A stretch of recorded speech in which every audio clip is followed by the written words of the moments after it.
ओम शांति। वाणी has की 13/5/2025। सारे मुरली का मीठे बच्चे अनेक देहधारियों से प्रीत निकाल, एक विदेही बाप को याद करो तो तुम्हारे सब अंग शीतल हो जाएंगे। प्रश्न है,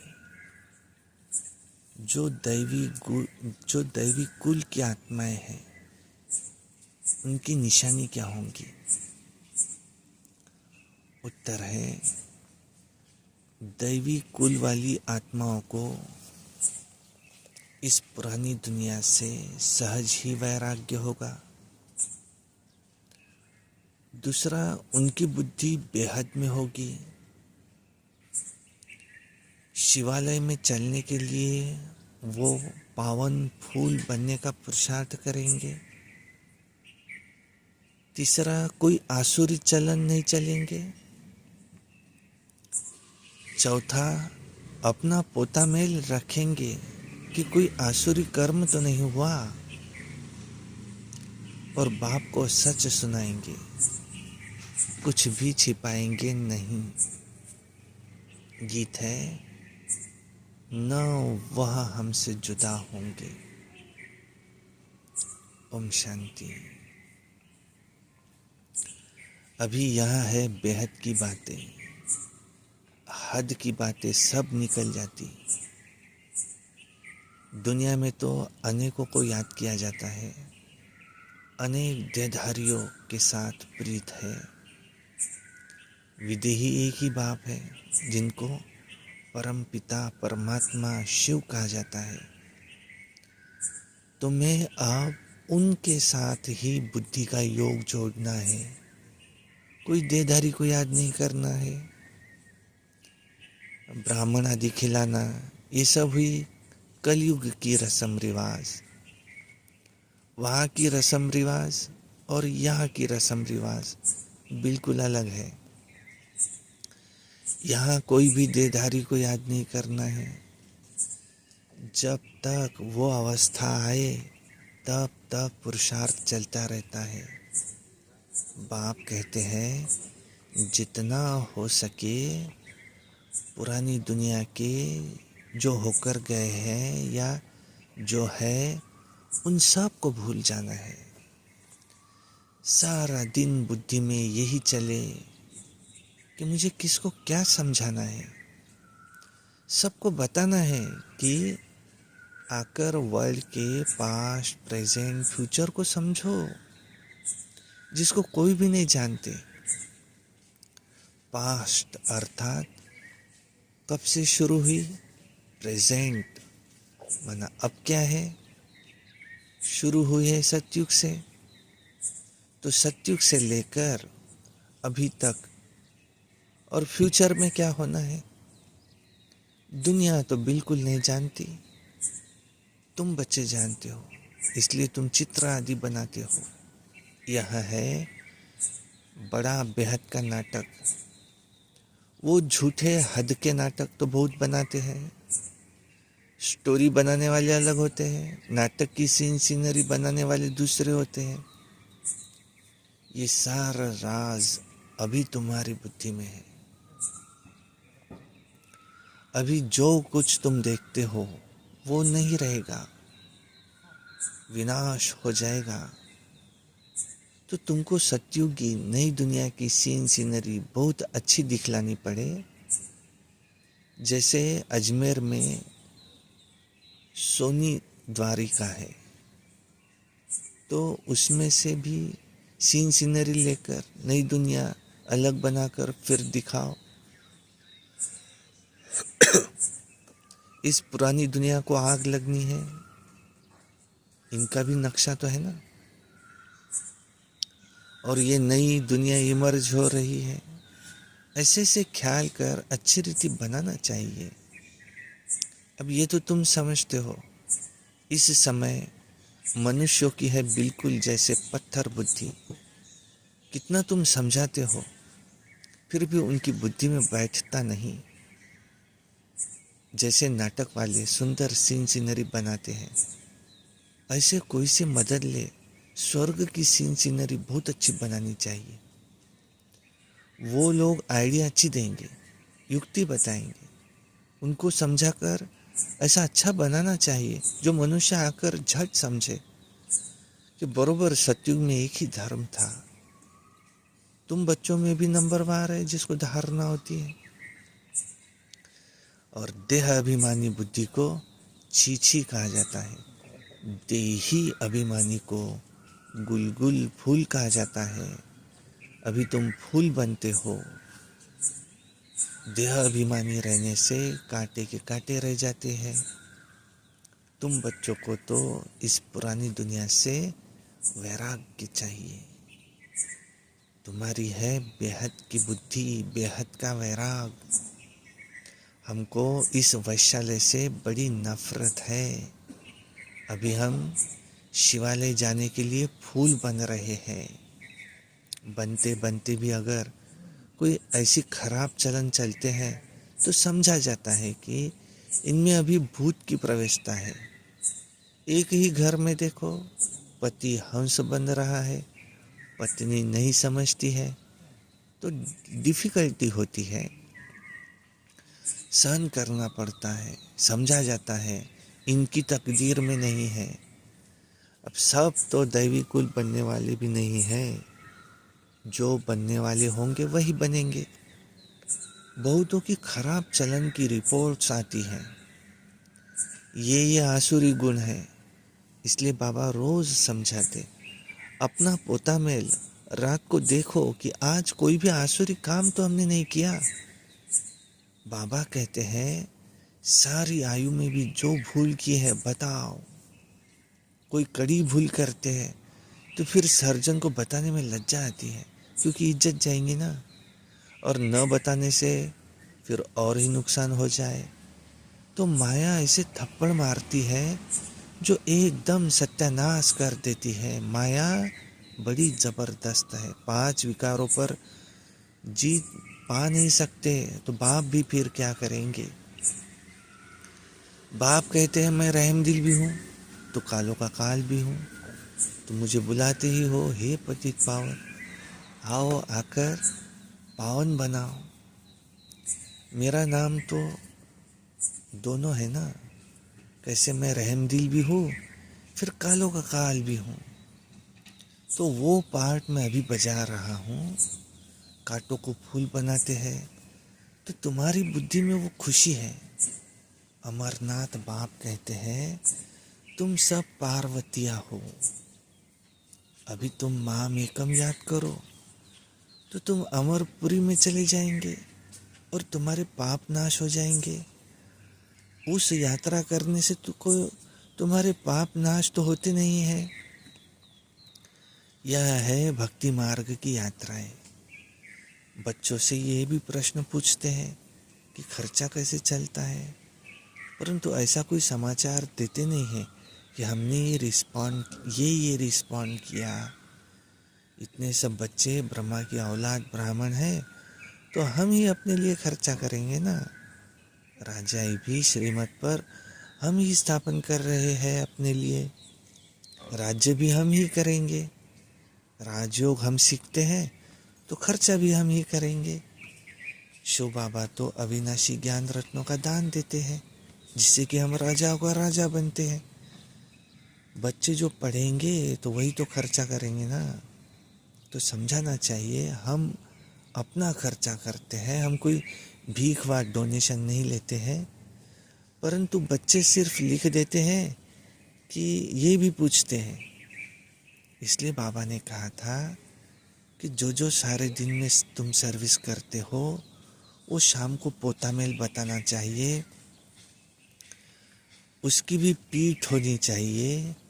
बाकी आते तो ढेर है, वो सब प्रजा बनती है। ऊंच पद प्राप्त करने वाले बहुत थोड़े हैं। राजाएं थोड़े होते हैं, साहूकार भी थोड़े बनते हैं, बाकी गरीब बहुत होते हैं। यहाँ भी ऐसे ही है तो दैवी दुनिया में भी ऐसे ही होंगे। राजा ही स्थापन होती है, उसमें भी नंबरवार सब चाहिए। तो बाप आकर राजयोग सिखलाए, आदि सनातन दैवी राजधानी की स्थापना कराते हैं। दैवी धर्म की राजधानी थी, अभी अभी है नहीं। बाप कहते हैं मैं फिर से स्थापन करता हूँ। तो किसको समझाने के लिए चित्र भी ऐसा ही चाहिए। बाबा की मुरली सुनेंगे, करेंगे, दिन प्रतिदिन करेक्शन तो होती रहती है। तुम अपनी अवस्था को भी देखते रहो, कितना करेक्ट होती जाती है। बाप आकर तुम्हें गंदगी से निकालते हैं। अब जितना जो बहुतों को निकालने की सर्विस करेंगे उतना वो उच्च पद पाएंगे। तुम बच्चों को तो एकदम शिरखंड होकर रहना चाहिए। सत्युग से भी यहाँ बाप तुमको ऊंच बनाते हैं। बाप ईश्वर तुमको पढ़ाते हैं, तो उनको अपनी पढ़ाई का जलवा दिखाना चाहिए। तब तो बाप भी कुर्बान जाएंगे। तुम्हारे दिल में आना चाहिए कि बस अभी तो हम भारत को स्वर्ग बनाने का ही धंधा करेंगे। ये नौकरी आदि करना वो तो करते रहेंगे, पहले अपनी उन्नति का तो करे। है बहुत सहज, मनुष्य सब कुछ कर सकते हैं। गृहस्थ व्यवहार में रहते भी राजा ही पद पाना है, इसलिए रोज अपना पोता मेल निकालो, सारे दिन का फायदा और नुकसान निकालो। पोता मेल नहीं निकालते तो सुधरना बड़ा मुश्किल है। बाप का कहना मानते नहीं तो रोज देखना चाहिए कि किसको हमने दुख तो नहीं दिया। पद बहुत ऊंचा है, अथाह कमाई है, नहीं तो फिर रोना पड़ेगा। रेस होती है ना, अब कोई तो लाखों रुपया कमा लेते और कोई तो कंगाल के कंगाल रह जाते। अभी तुम्हारी है ईश्वरीय रेस, इसमें कोई दौड़ी आदि नहीं लगानी है, सिर्फ बुद्धि से प्यारे बाबा को याद करना है। कुछ भी भूल हो तो झट सुनाना चाहिए, बाबा हमसे ये भूल हुई, कर्मेंद्रियों से ये भूल की। तो बाप कहते हैं रॉन्ग राइट तो सोचने की बुद्धि मिली है ना, तो अब रॉन्ग काम नहीं करना। रॉन्ग काम कर दिया तो बाबा तौबा तौबा, क्षमा करना। क्योंकि बाप अभी यहाँ बैठे हैं सुनने के लिए। जो भी बुरा काम हो जाए फौरन बताओ, लिख दो, बाबा ये बुरा काम हुआ, तो तुम्हारा आधा माफ हो जाएगा। अब ऐसे भी नहीं कि मैं कृपा करूँगा, क्षमा व कृपा पाई की भी नहीं होंगी। सबको अपने को सुधारना है। बाप की याद से विकर्म विनाश होंगे, पास्ट का भी योग बल से कटता जाएगा। बाप का बनकर फिर बाप की निंदा नहीं कराओ। सतगुरु के निंदक ठौर न पाए। ठौर तुमको मिलती है बहुत ऊंची, दूसरे गुरुओं के पास कोई राजाई की ठौर थोड़ी है। यहाँ तुम्हारी एम ऑब्जेक्ट है। भक्ति मार्ग में कोई एम ऑब्जेक्ट होती नहीं, अगर होती भी है तो अल्पकाल के लिए। कहाँ 21 जन्म का सुख और कहाँ पाई पैसे का थोड़ा सुख। ऐसे नहीं, धन से सुख होता है, दुख भी कितना होता है। अच्छा समझो कोई ने हॉस्पिटल बनाई, दूसरे जन्म में रोग कम होगा। अब ऐसे नहीं कि पढ़ाई जास्ती मिलेगी, धन भी जास्ती मिलेगा, नहीं। उसके लिए तो फिर सब कुछ करो। कोई धर्मशाला बनाते हैं तो दूसरे जन्म में महल मिलेगा। अब ऐसे नहीं कि तंदुरुस्त रहेंगे, नहीं। तो बाप कितनी बातें समझाते हैं, और कोई तो अच्छी रीति समझ कर समझाते और कोई तो समझते ही नहीं है। तो रोज पोता मेल निकालो कि आज मैंने क्या पाप किया, इस बात में फेल हुआ तो बाप राय देंगे। तो ऐसा काम नहीं करना चाहिए। तुम जानते हो हम तो अब स्वर्ग में जाते हैं, तो बच्चों को खुशी का पारा नहीं चढ़ता। बाबा को देखो कितनी खुशी होती है, मैं बूढ़ा हूँ, इस शरीर छोड़कर हम प्रिंस बनने वाला हूँ। ब्रह्मा बाबा को कितनी खुशी होती है। तुम भी पढ़ते हो तो खुशी का पारा चढ़ना चाहिए, परंतु बाप को याद ही नहीं करते। बाप कितना सहज समझाते हैं, वो अंग्रेजी आदि पढ़ने में माथा कितना खराब होता है, बहुत डिफिकल्टी होती है। और ये तो पढ़ाई देखो कितनी सहज है। इस रूहानी पढ़ाई से तुम शीतल बन जाते हो। इसमें तो सिर्फ बाप को याद करते रहो तो एकदम शीतल अंग हो जाएंगे। शरीर तो तुमको है ना, शिव बाबा को तो शरीर नहीं है, अंग है श्री कृष्ण को, और उनके अंग तो शीतल है ही, इसलिए तो उनका नाम रख दिया है। अब उनका संग कैसे हो, वो तो होता ही है सतयुग में। अब उसके भी ऐसे शीतल अंग किसने बनाए, ये तुम अभी समझते हो। तो अब तुम बच्चों को भी इतनी धारणा करनी चाहिए, लड़ना झगड़ना बिल्कुल नहीं चाहिए, सच बोलना चाहिए। झूठ बोलने से सत्यानाश हो जाती है। बाप तुम बच्चों को ऑलराउंड सब बातें समझाते हैं। चित्र भी अच्छे अच्छे बनाओ जो फिर सबके पास जाए, अच्छी चीज़ देख करके कहेंगे चलो चल कर देखो। समझाने वाला भी होशियार चाहिए, सर्विस करना भी सीखना है। अच्छी ब्राह्मणियाँ भी चाहिए जो आप समान बनाए। जो आप समान मैनेजर बनाती है उन्हें अच्छी ब्राह्मणी कहेंगे, वो पद भी ऊंच पाएंगी। बेबी बुद्धि ना हो, नहीं तो उठा कर ले जाएंगे। रावण संप्रदाय है ना, ऐसी ब्राह्मणी तैयार करो जो पीछे सेंटर संभाल सके। बेबी बुद्धि ना हो, नहीं तो उठा कर ले जाएंगे उसको। ब्राह्मणी है ना, रावण संप्रदाय है ना यहाँ, ऐसी ब्राह्मणी तैयार करो जो पीछे सेंटर भी संभाल सके।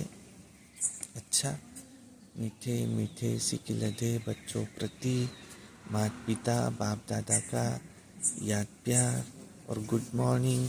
रूहानी बाप की रूहानी बच्चों को नमस्ते, और हम रूहानी बच्चों की रूहानी बाप दादा को याद प्यार, गुड मॉर्निंग और नमस्ते। सदा रहो हंसते। धारणा के लिए मुख्य सार, आज की मुरली से क्या धारण करना है। नंबर 1, बाप को अपनी पढ़ाई का जलवा दिखलाना है। भारत को स्वर्ग बनाने के धंधे में लग जाना है। पहले अपनी उन्नति का ख्याल करना है और शिरखंड होकर रहना है। दूसरा, कोई भूल हो तो बाप से क्षमा लेकर स्वयं ही स्वयं को सुधारना है। बाप कृपा नहीं करते, बाप की याद से विकर्म काटने हैं। निंदा कराने वाला कोई कर्म नहीं करना है। वरदान, नॉलेजफुल की विशेषता द्वारा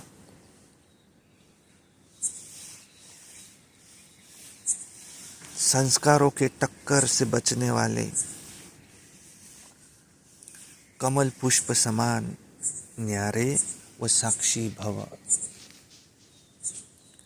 नॉलेजफुल की विशेषता द्वारा संस्कारों के टक्कर से बचने वाले कमल पुष्प समान न्यारे व साक्षी भव। संस्कार तो अंत तक किसी के दासी के रहेंगे तो किसी के राजा के रहेंगे, इसलिए संस्कार बदल जाए ये इंतज़ार नहीं करो, लेकिन मेरे ऊपर किसी का प्रभाव न हो। क्योंकि एक तो हर एक के संस्कार भिन्न है, दूसरा माया का रूप भी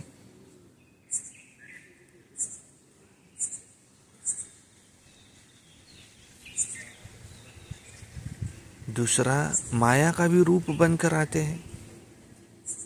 एक तो संस्कार भिन्न है, दूसरा माया का भी रूप बनकर आते हैं। इसलिए कोई भी बात का फैसला ये मर्यादा की लकीर के अंदर रहकर करो। भिन्न भिन्न संस्कार होते हुए भी टक्कर न हो, तो इसके लिए नॉलेजफुल बन, कमल पुष्प समान न्यारे और साक्षी रहो। स्लोगन, हठ व मेहनत करने की बजाय रमणीकता से पुरुषार्थ करो। अव्यक्त इशारे, रूहानी रॉयल्टी और प्यूरिटी की पर्सनैलिटी धारण करो। पवित्रता सुख शांति की जननी है। जहाँ पवित्रता है वहाँ दुख अशांति आ नहीं सकती। तो चेक करो, सदा सुख की शैया पर आराम से अर्थात शांत स्वरूप में विराजमान रहते हैं। अंदर क्यों, क्या और कैसे की उलझन होती है, या इस उलझन से परे सुख की स्थिति में रहते हैं। अच्छा, ओम शांति शांति शांति।